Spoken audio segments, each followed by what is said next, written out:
Hey, I'm Emma. I work from home as a web designer and life's been pretty good. My parents left me a decent inheritance, and I've been pretty stable financially. My best friend, Lily, is a bit of a character. She's all about astrology and is always reading star charts and horoscopes. I've never really bought into it, but she swears by it. One day, Lily comes over, all excited. "Emma, you have to see this," she says, waving some papers around.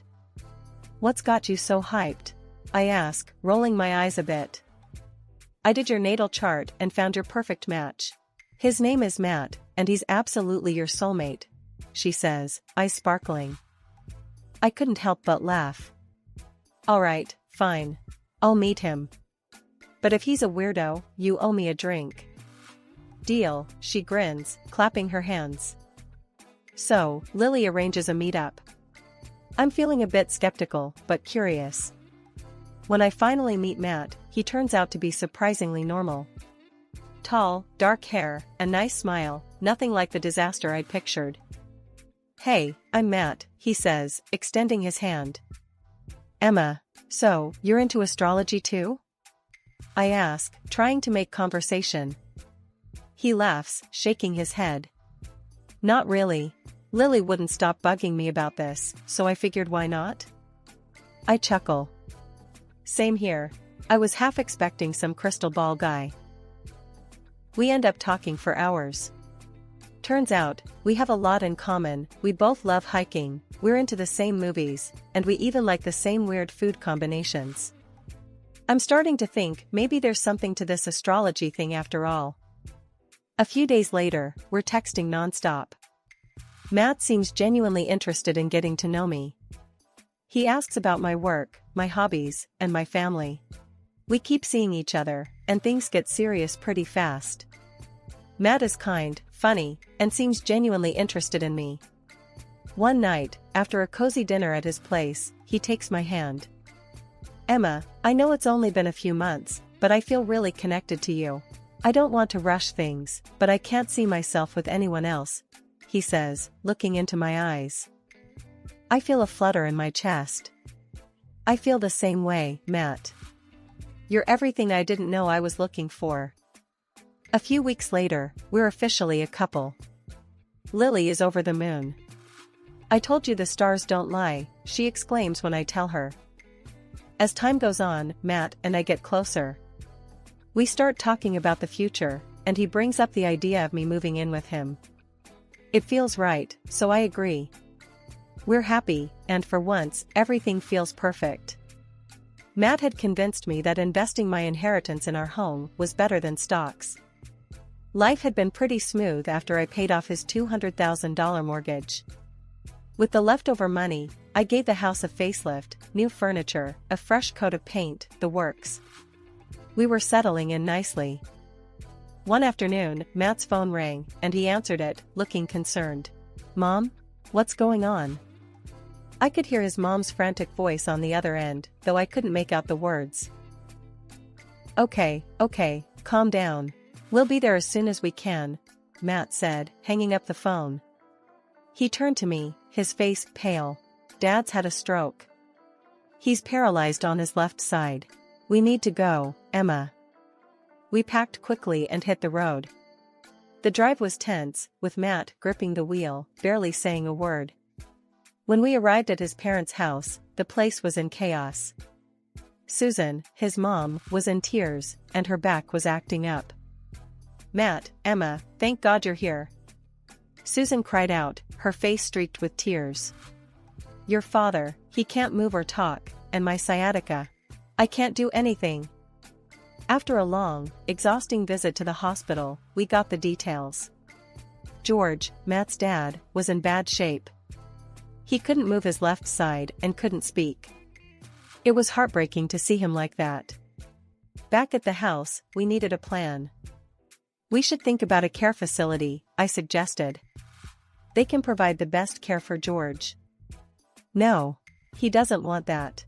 He wants to be at home," Susan snapped, looking furious. I tried to keep my voice steady. "Alright, what about hiring a nurse then?" Someone who can be here around the clock. Susan shook her head, her eyes filling with tears again. We can't afford that. We're running out of money. Matt looked at me, clearly pleadingly. Emma, we have to do something. Mom can't handle this alone. I sighed, feeling the weight of the situation. I can stay here for a while and help out. I work from home, so I can manage. It's not ideal, but we'll make it work. The next day, Matt and I set up a room for George downstairs, so he didn't have to deal with stairs. Susan was hovering, barking out instructions and complaints. This bed is too small. How is he supposed to be comfortable in this? She grumbled. It's what we have right now, Susan. We'll find something better soon, I said, my patience wearing thin. Finally, we got George settled in and comfortable. It was a relief to see him resting, even though he couldn't express it. The next morning, Matt had to head back to our city for work. Once Matt left, reality hit hard. But I was determined to help George recover and support the family, no matter how hard it got. Living with Matt's parents was a real grind. Susan's sciatica had her stuck in her chair, leaving me to take care of George and the whole house. She didn't lift a finger and always had something to complain about. Nothing I did seemed good enough for her. Emma, this soup is too salty, Susan grumbled one evening as I served dinner. It's the same recipe I always use, Susan, I replied, trying to keep my cool. Doesn't look like it. And you're always on that computer. You should be taking care of us, not just sitting around, she added, her tone sharp. I took a deep breath. I'm working, Susan. I need to keep my job to help with the expenses here. Work? It looks like you're just goofing off on that thing, she muttered, rolling her eyes. I swallowed my frustration and went to check on George. He couldn't speak, but his eyes followed me, showing a silent gratitude. It was tough seeing him like this, but I was determined to help him improve. I'll give you a massage now, George, I said softly, setting up the massage table. He blinked slowly, a small sign that he understood. I had recently finished a course in massage therapy to better care for him. As I worked on his muscles, I noticed he seemed to relax a bit. It was the only time he looked somewhat comfortable. A couple of months passed this way. Every day was a struggle to balance work and caregiving, with Susan's constant complaints in the background.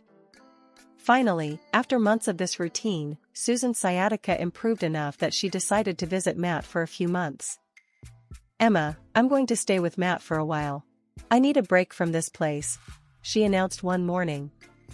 I felt a huge weight lift off my shoulders. That's great, Susan. I'm sure it will be good for you.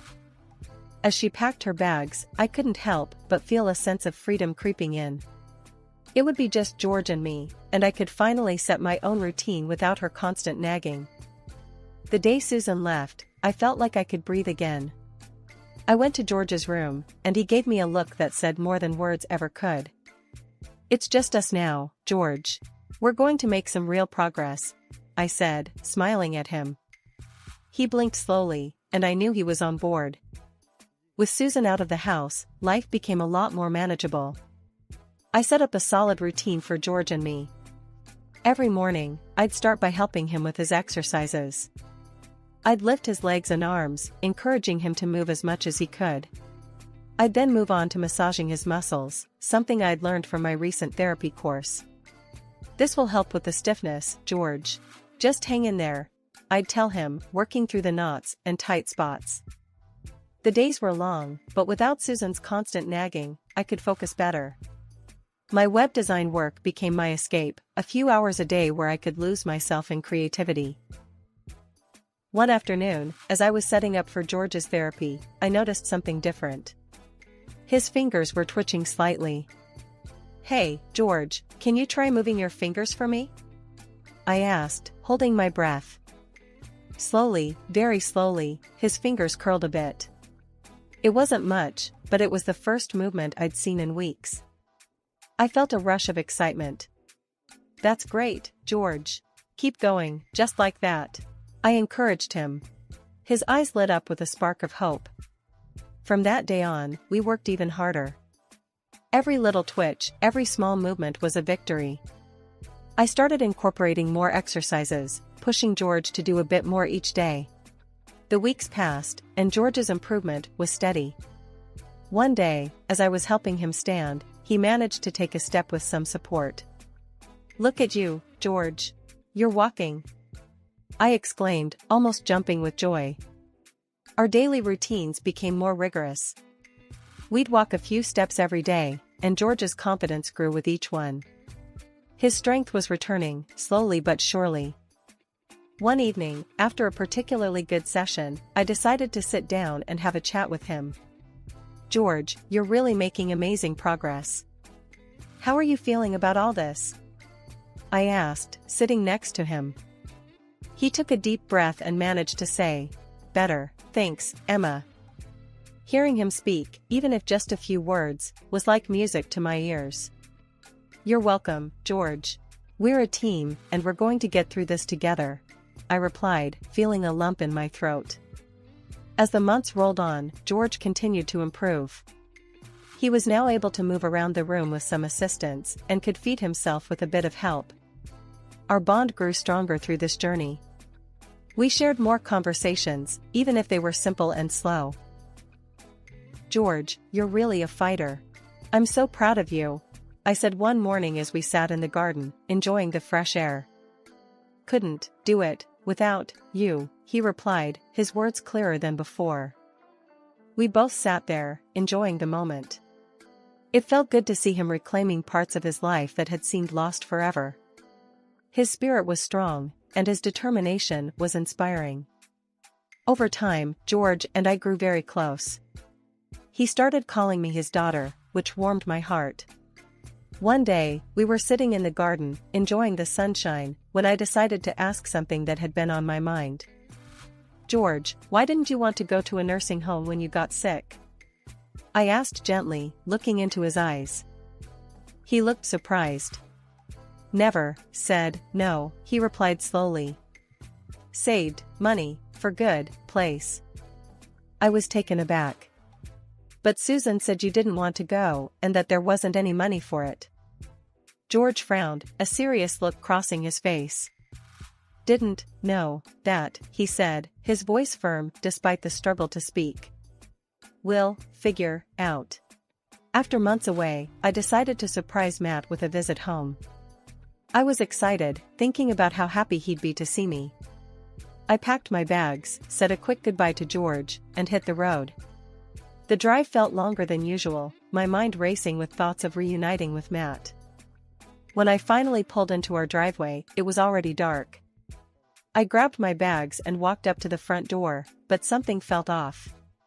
My key didn't fit the lock. Confused, I tried again, but it was no use. I rang the doorbell, hoping Matt would answer, and this would all make sense. A woman I didn't recognize opened the door. "Can I help you?" she asked, looking puzzled. "I'm Emma, Matt's wife. This is my house. Who are you?" I replied, feeling a knot forming in my stomach. "I'm Karen. This house was sold a couple of months ago. I'm just here to keep an eye on it," she shot back. My mind went blank for a second. "Sold? That's impossible. This is my home." "I'm sorry, but it's not anymore," she said, looking genuinely sorry. I fumbled for my phone, my hands trembling. I dialed Matt's number, my heart racing. He answered on the third ring. "Hey, Emma. What's up?" he said, his voice sounding oddly calm. "Matt, I'm at our house, and some woman says it's been sold." "What the hell is going on?" I demanded, my voice shaking. He sighed, a cold edge in his voice.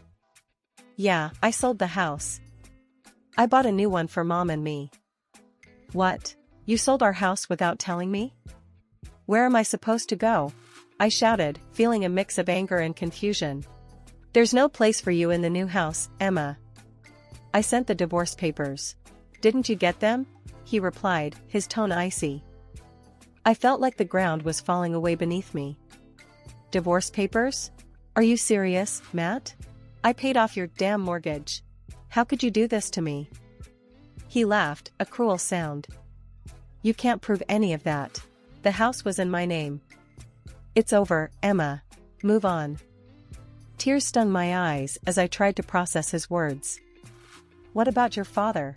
Who's taking care of him? Dad? He's not my problem anymore. Mom and I don't need him dragging us down. If you want to play nurse, take him. I don't care, Matt said coldly, hanging up the phone. I stood in the parking lot of what used to be my home, the darkness surrounding me, feeling utterly lost. My conversation with Matt had left me dumbfounded. I couldn't believe he had sold our house, abandoned his father, and sent me divorce papers without a second thought. My phone buzzed, jolting me out of my daze. It was George. Emma, come back. Need to talk, George said, his voice weak but urgent. I'm coming, George. I'll be there soon, I replied, my voice shaking. I got into my car and drove through the night, my mind a whirlwind of anger, sadness, and confusion. By the time I reached George's place, it was early morning. Exhausted, I walked through the door and saw George waiting for me, his eyes filled with concern. George, I don't know what to do, I stammered, feeling the tears welling up. I couldn't hold it in any longer and burst into tears right on his shoulder. He led me to the living room and helped me sit down. Tell me, what happened? He said, looking at me with those kind eyes.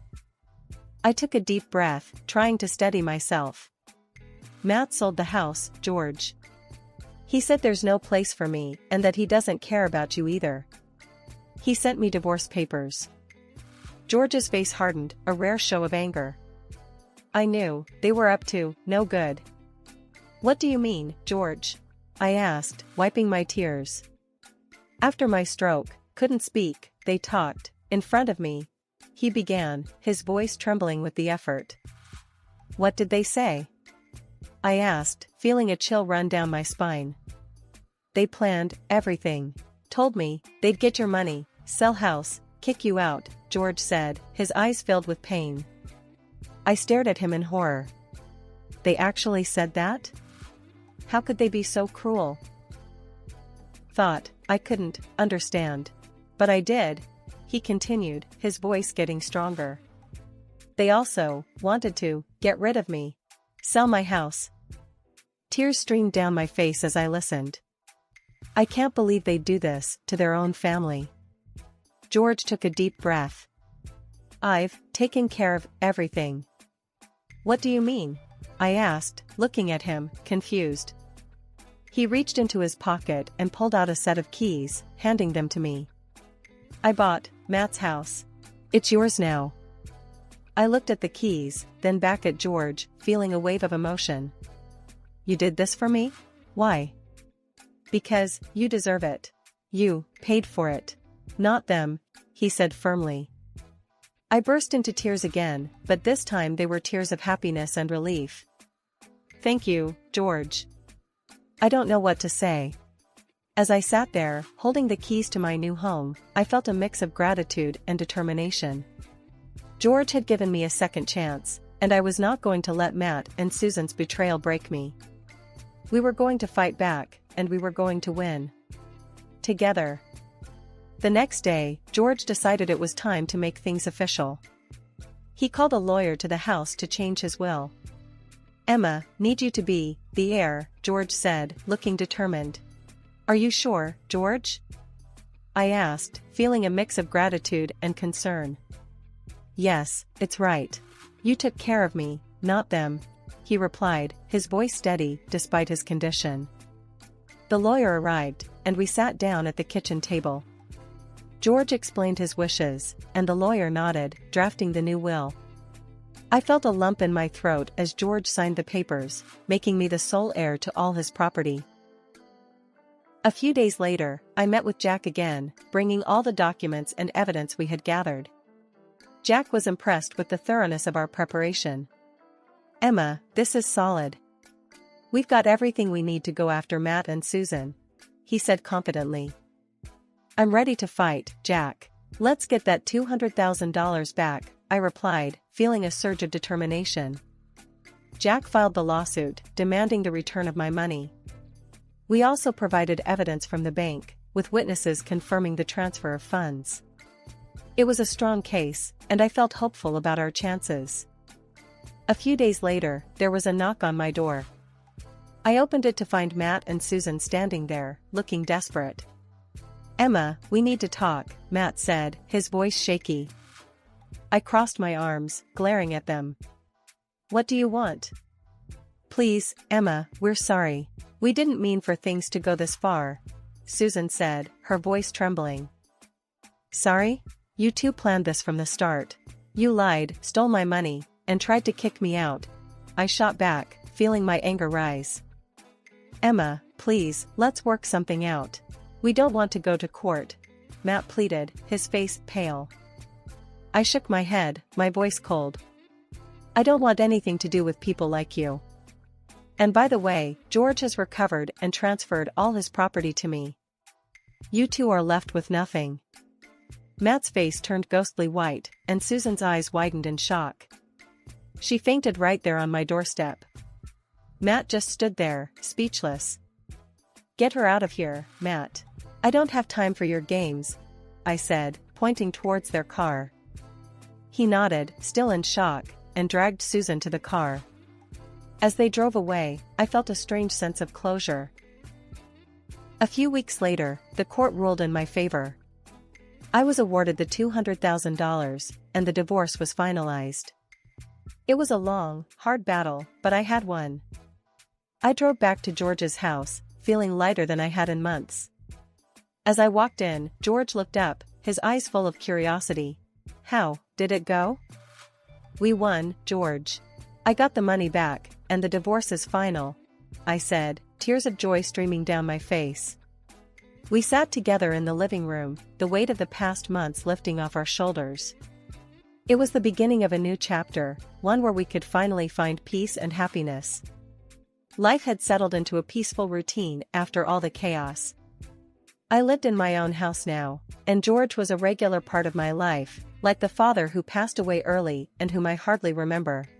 We spent our days tending to the garden, chatting about old times, and simply enjoying each other's company. It was nice to have this calm after the storm. One sunny afternoon, as I was sipping coffee on the porch, my phone rang. It was Lily, my astrologer friend, who had introduced me to Matt.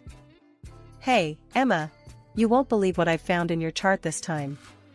Lily's voice was bubbling with excitement. I chuckled, already guessing where this was headed. "Oh boy, what is it now, Lily?" "You've got a new love coming your way. He's perfect for you, even better than the last one. The stars don't lie," she said, practically squealing with joy. I burst out laughing, shaking my head.